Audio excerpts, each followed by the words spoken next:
ese wari uzi ko umuhanzi ufana yaba ari umuhanzi bakomeye cyane muri Afurika cyangwa akaba atanarimo?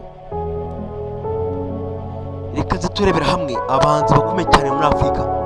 Niba utarakora subscribe yikure kugira tugiye tubasha kubana. Reka tutangire. Turahera ku mwanya wa 10. Hari umuhanzi yitwa Bianca, n'umunyakameruni. Ku mwanya wa 9 hari umuhanzi yitwa Black Shelf, akaba ari umunyagana.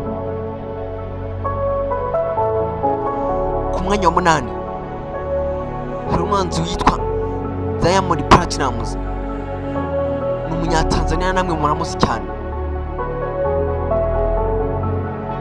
Ku mwanya wa 7 hari umuhanzi witwa Tyla, n'umunya South Africa, akaba yaravutse tariki 30 Mutarama 2002.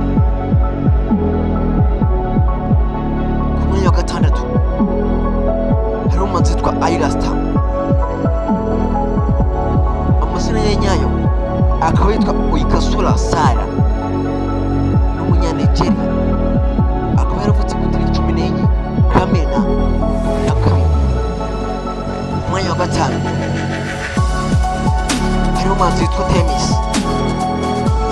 amazina ye nyayo Temirade Openiyi, n'umunya Nigeria, yavutse ku tariki 11 Kamena 1995.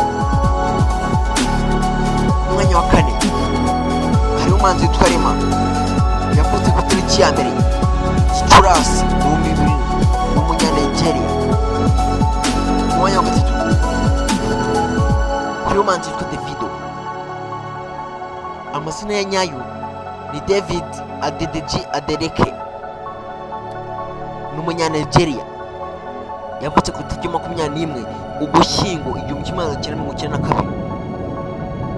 Tumanuka ku mwanya wa 2 hari umuhanzi witwa Burna Boy, amazina ye nyayo akaba yitwa Damin Ebunoluwa Oguru, n'umunya Nigeria, yavutse ku tariki 2 Nyakanga 1991.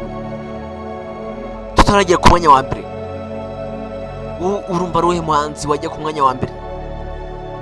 Je umuhanzi nashyize ku mwanya wa 1 umuhanzi witwa Wizkid, amazina ye nyayo ni Ayodeji Ibrahim Balogun,